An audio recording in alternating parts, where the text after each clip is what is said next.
Olá, pessoal. Voltamos, então, a trabalhar com o capítulo de Direitos Políticos e Partidos Políticos. No tema anterior, no módulo anterior, a gente conversou sobre as condições de elegibilidade, que são aqueles requisitos necessários para que alguém seja eleito. Nesse módulo, vamos trabalhar as hipóteses de inelegibilidade, que são situações que vão impedir o candidato de se candidatar. Então, voltando a esse tema, vamos para o nosso slide.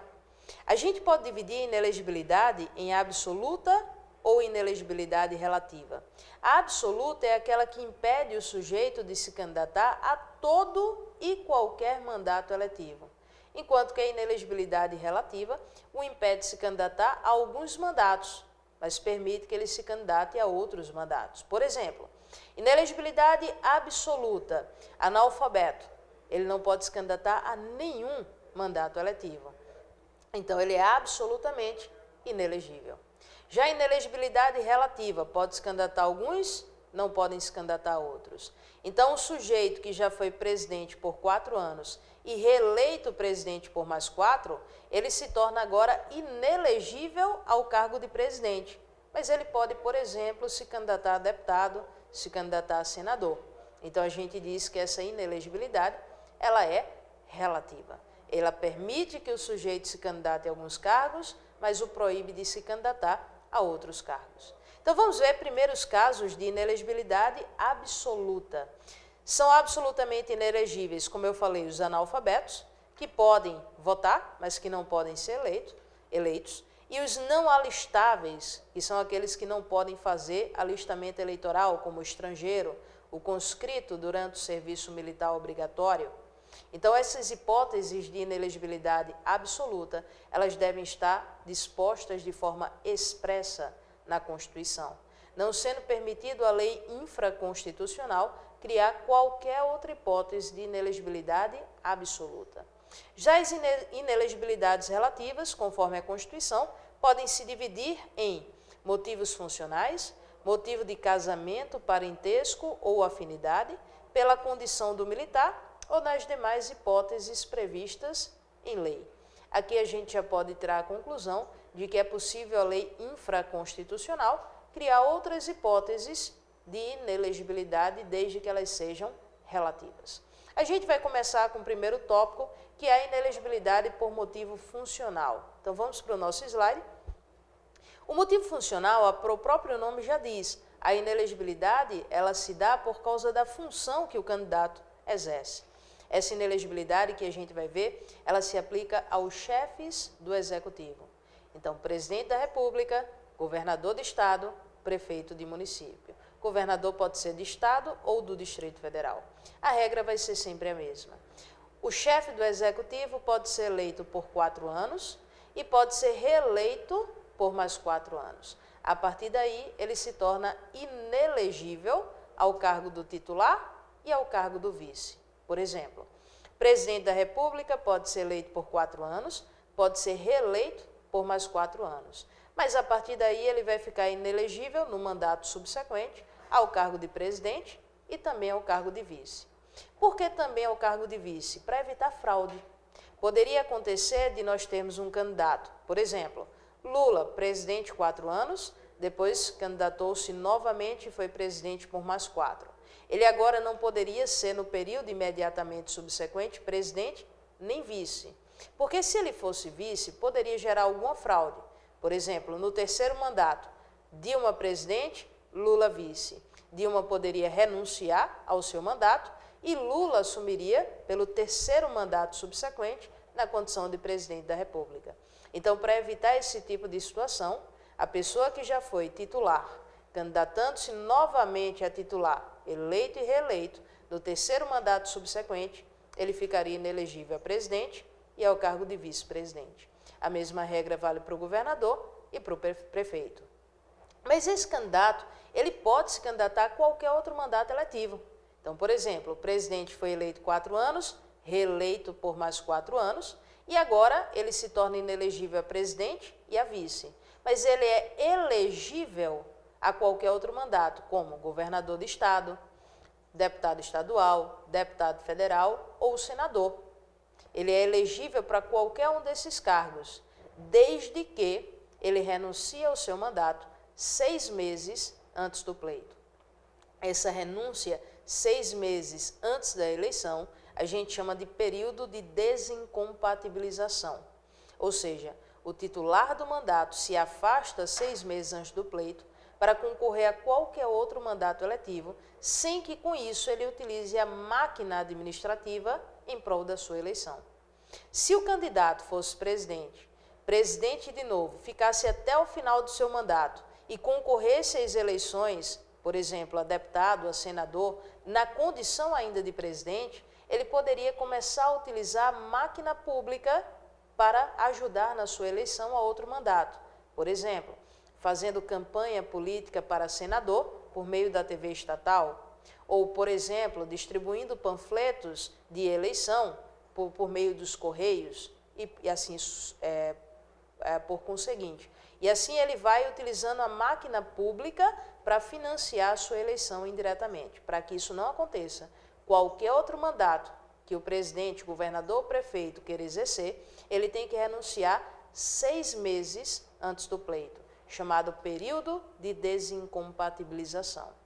Mas, se ele quiser renunciar ao mesmo cargo, presidente candidatando-se novamente a presidente, governador sendo reeleito a governador, ou prefeito sendo reeleito a prefeito, ele não precisa renunciar ao seu mandato 6 meses antes do pleito. Ele pode continuar no exercício do cargo titular e, ao mesmo tempo, candidatar-se à reeleição. Essa renúncia, 6 meses antes da eleição, ela só é obrigatória para o candidato, chefe do executivo, que queira se candidatar a qualquer outro mandato eletivo. A regra do vice é exatamente igual ao do presidente. Então, ele é vice-presidente, pode ser reeleito vice-presidente. Entretanto, no mandato seguinte, ele não pode mais ser vice de novo, podendo ser presidente.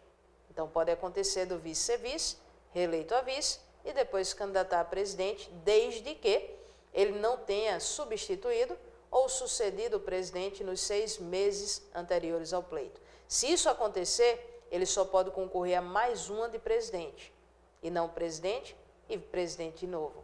Por quê? Se ele substituir o presidente nos 6 meses anteriores ao pleito, ele acaba o mandato como presidente e está candidatando-se à reeleição a presidente. Então, ele já teria 2 mandatos consecutivos.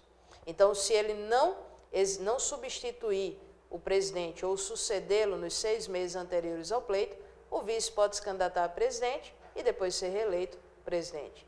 Substituir ou suceder o presidente nos 6 meses anteriores ao pleito, ele só pode candidatar-se a mais uma vez ao cargo de presidente. Ele acaba como presidente e é reeleito presidente de novo. Ok? Então, essa aí a gente chama de inelegibilidade por motivo funcional. O que torna o sujeito inelegível é a função que ele exerce e nada mais. A segunda hipótese de inelegibilidade, a gente diz respeito ao motivo de casamento, parentesco ou afinidade. Então, vamos para o texto da Constituição. São inelegíveis, no território da jurisdição do titular, o cônjuge, os parentes consanguíneos ou afins, até 2º grau ou por adoção do presidente da República, de governador do estado ou do território, do Distrito Federal, de prefeito ou de quem os haja substituído dentro dos 6 meses anteriores ao pleito, salvo se já titular de mandato eletivo e candidato à reeleição. Essa inelegibilidade, ela é chamada de inelegibilidade reflexa. Por que reflexa?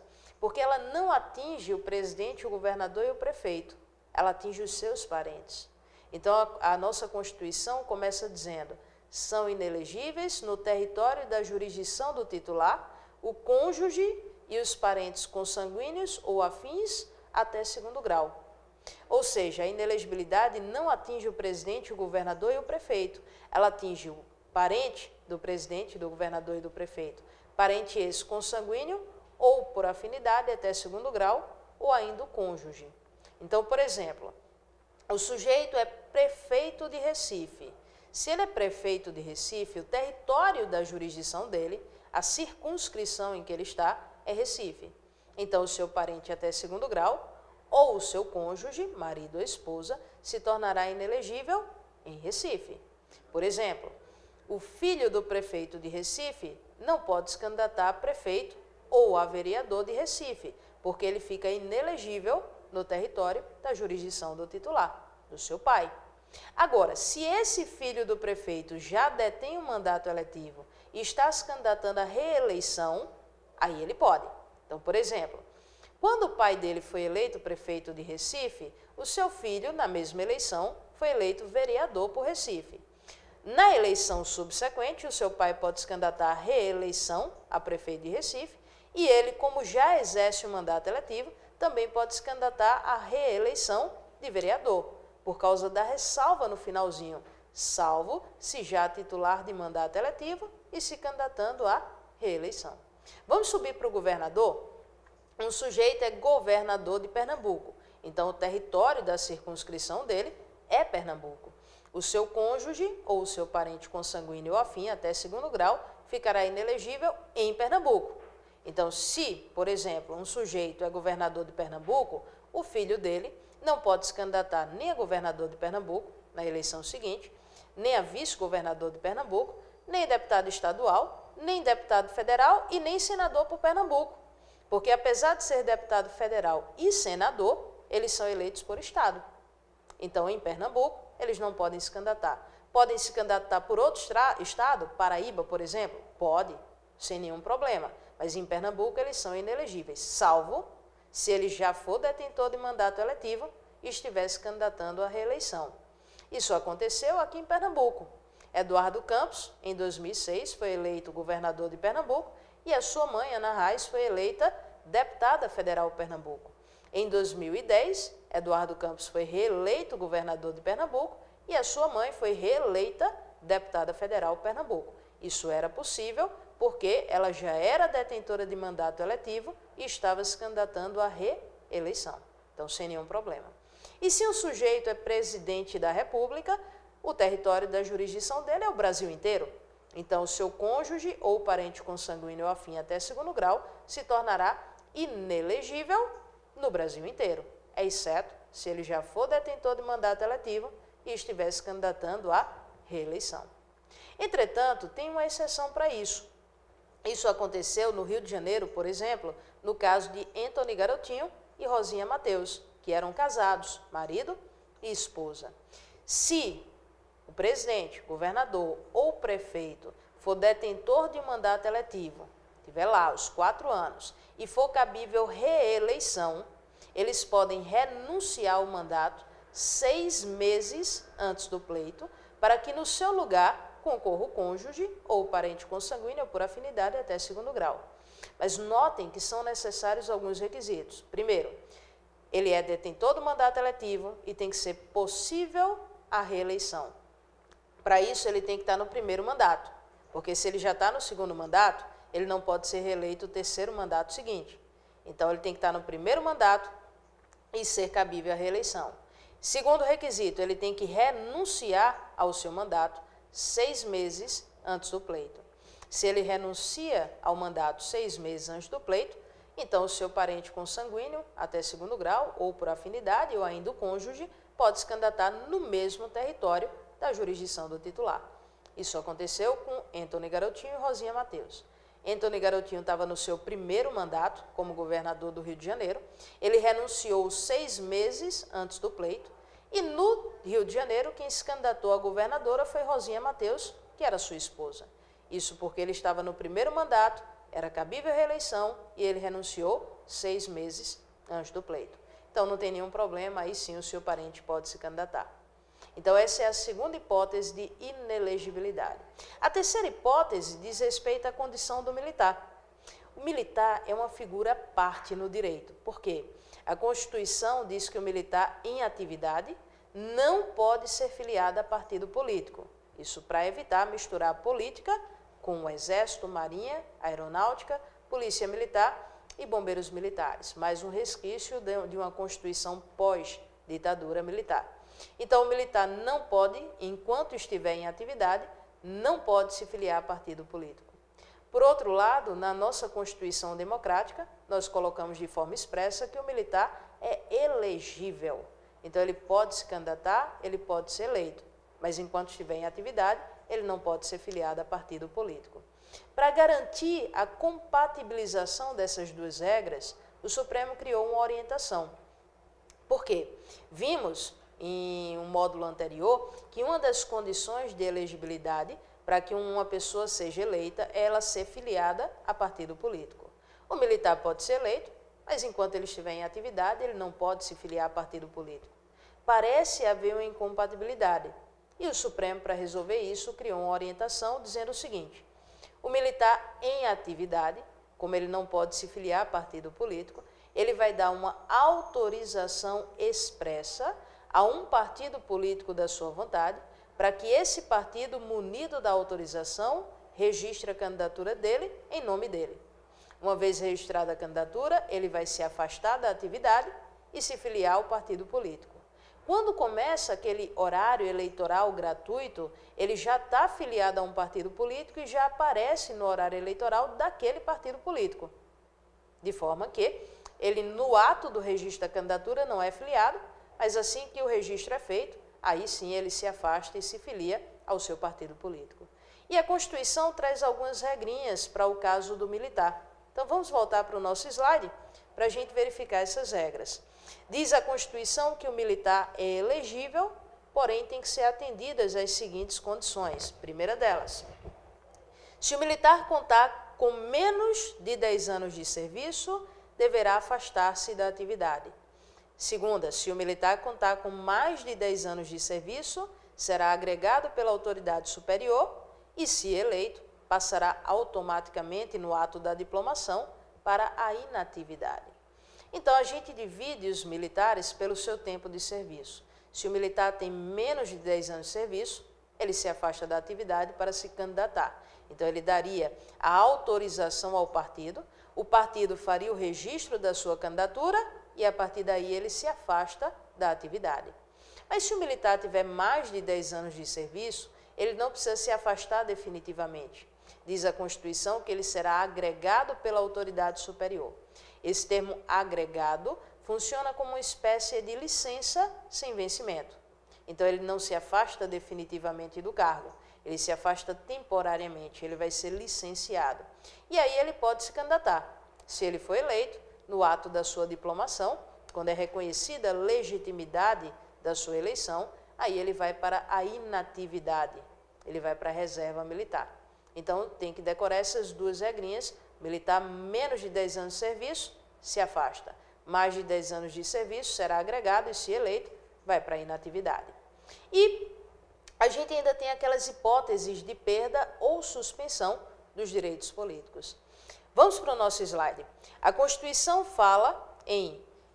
dispõe, que é vedada a cassação dos direitos políticos, cuja suspensão ou perda se dará nos seguintes casos. Daí a gente já pode perceber que o Brasil proíbe a cassação, mas o Brasil permite a perda ou a suspensão. A cassação, ela ocorria na época da ditadura militar, ela não existe mais. Era quando um indivíduo perdia os direitos políticos sem ter direito à ampla defesa e ao contraditório. Então era uma decisão unilateral. Quando os militares prendiam alguém, eles decretavam já de imediato a perda dos seus direitos políticos, sem que eles tivessem chance de se defender em processo judicial, processo administrativo. Hoje, a gente não admite a cassação dos direitos políticos, mas a gente admite a perda. E a perda ela se dá quando o indivíduo perde os direitos políticos, mas ele tem assegurado a ampla defesa e o contraditório. Então, é dado a ele o direito fundamental de se defender para que ele não perca os seus direitos políticos. Mas se ainda assim ele for condenado, ele perde os direitos políticos. Só que o maior problema é que a Constituição Federal, quando ela fala em perda ou suspensão, ela não fez a distinção das hipóteses de perda com as hipóteses de suspensão. Na redação ele bota, é vedada a cassação de direitos políticos, vírgula, cuja perda ou suspensão se dará nos seguintes casos. 2 pontos. E enumera 5 hipóteses, sem dizer quais as que geram perda, quais as que geram suspensão. De forma que ficou a cargo da doutrina sair classificando, dividindo as hipóteses de perda e suspensão. Então vamos voltar para o slide e ver quais são essas hipóteses. Primeira delas, cancelamento da naturalização por sentença transitada em julgado. A naturalização, como eu disse a vocês em módulos anteriores, ela gera um vínculo jurídico-político com o seu Estado. Na hora que você perde esse vínculo político, você acaba perdendo os direitos políticos. Então, essa aqui é uma hipótese de perda de direitos políticos. O 2 fala em incapacidade civil absoluta. A incapacidade absoluta, ela não é definitiva, ela é total, mas ela pode ser temporária. Por exemplo, sofri um acidente, estou em coma no hospital. Então, nesse estado, eu estou em estado de absoluta incapacidade e, portanto, eu não posso votar, não posso ser eleita. Mas imagina que 30 dias depois eu saia do coma sem maiores danos cerebrais. Então, eu volto ao gozo da capacidade e, consequentemente, eu volto ao gozo dos direitos políticos. Então, notem que o estado de incapacidade ele é total, mas não é necessariamente permanente, de forma que isso gera uma mera suspensão dos direitos políticos. Isso não gera perda de direitos políticos. O item 3 fala em condenação criminal transitada em julgado enquanto durarem os seus efeitos. Esse aí resta claro, né? Enquanto a pessoa está cumprindo pena por um crime da qual foi condenada, por sentença transitada em julgado, ela vai ter os seus direitos políticos suspensos. Quando acaba de cumprir a pena e restaura a sua situação de liberdade, aí sim a pessoa volta ao gozo dos direitos políticos. Então, essa aí é uma hipótese de mera suspensão de direitos políticos. O 4, recusa de cumprir a obrigação a todos imposta ou prestação alternativa nos termos do artigo 5º, inciso 8º. Não sei se vocês se lembram, quando nós falamos do artigo 5º, inciso 8º, a chamada escusa de consciência. Quando uma pessoa deixa de cumprir uma obrigação a todos imposta por um motivo religioso ou por uma convicção filosófica ou política e também se recusa a cumprir uma prestação alternativa fixada em lei. Se ele se recusar aos dois, a obrigação a todos imposta e uma prestação alternativa, como consequência, de acordo com a maior parte da doutrina, ele vai sofrer a perda dos direitos políticos.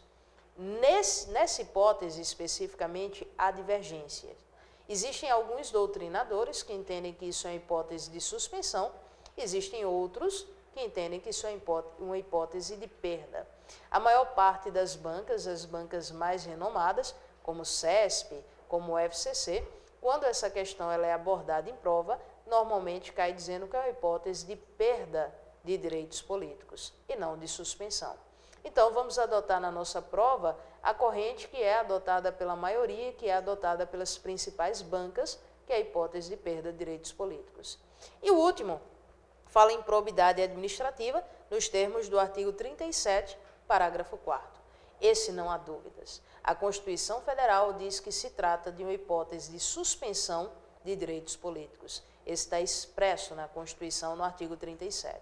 Então, vamos lá. Cancelamento da naturalização por sentença judicial transitada em julgado gera uma hipótese de perda de direitos políticos. Incapacidade civil absoluta, suspensão de direitos políticos. A recusa de cumprir a obrigação a todos imposta, nos termos do artigo 5º, inciso 8º, gera uma perda de direitos políticos, de acordo com a doutrina majoritária, mas ressaltando que existem alguns doutrinadores que entendem que é uma hipótese de suspensão de direitos políticos. A condenação criminal transitada em julgado enquanto durarem os efeitos da pena, essa aí fica claro, é uma hipótese de suspensão, e a improbidade administrativa também é uma hipótese de suspensão de direitos políticos. E para finalizarmos esse tema, vamos falar um pouquinho do princípio da anterioridade eleitoral, ou o princípio da anualidade. A nossa Constituição determina que a lei que altera o processo eleitoral entra em vigor imediatamente no momento da sua publicação, mas ela não produz efeito para as eleições que ocorram até um ano da sua edição. Não confundam entrar em vigor com produção dos seus efeitos. A lei ela entra em vigor na data da publicação. Entretanto, nem sempre uma lei produz efeitos imediatos. Muitas vezes ela leva algum tempo para que ela possa produzir os seus efeitos. Esse tempo normalmente para que a lei se torne conhecida e a partir daí produza os seus efeitos. Isso acontece com a legislação que altera o processo eleitoral. Então, se hoje a gente publica uma lei alterando o processo eleitoral, ela entra em vigor hoje, mas ela não produzirá efeito para as eleições que ocorram até um ano da sua edição. Então, se a gente publica uma lei em março, ela entra em vigor em março, mas ela não vai alterar a eleição que ocorre em outubro do mesmo ano. Ela só pode ser aplicada às eleições que ocorram depois de um ano da data que ela entra em vigor. Não confundam, volto a dizer, entrar em vigor com produzir efeitos. A lei que altera o processo eleitoral entra em vigor imediatamente, na data da sua publicação. Entretanto, não produz efeito para as eleições que ocorram até um ano. Esse espaço de tempo entre a data que ela entrou em vigor e a data que ela vai começar a produzir os seus efeitos, a gente chama em direito de vacatio legis. É o vácuo da lei. A lei existe, mas ela ainda não produz efeitos. Vacatio legis. Então, a lei entra em vigor na publicação, mas se ela altera o processo eleitoral, ela só produz efeito para as eleições que ocorram depois de um ano, chamado princípio da anualidade ou princípio da anterioridade eleitoral. E com isso, nós finalizamos todo o conteúdo da nossa prova. Eu desejo a todos imensamente que vocês passem nesse concurso, que vocês sejam nomeados. A gente deseja uma imensa sorte, um estudo amplo, um estudo que vai ajudar vocês não só na prova, mas vai ajudar vocês na vida, na condição de policiais militares. Que esses direitos que nós estudamos, artigo 5º, direitos sociais, nacionalidade, direitos políticos e partidos políticos, nos ajudem a formar cidadãos, que a gente possa ingressar na carreira pública da melhor forma possível e dar a nossa contribuição. Desejo imensa sorte a todos. Até mais.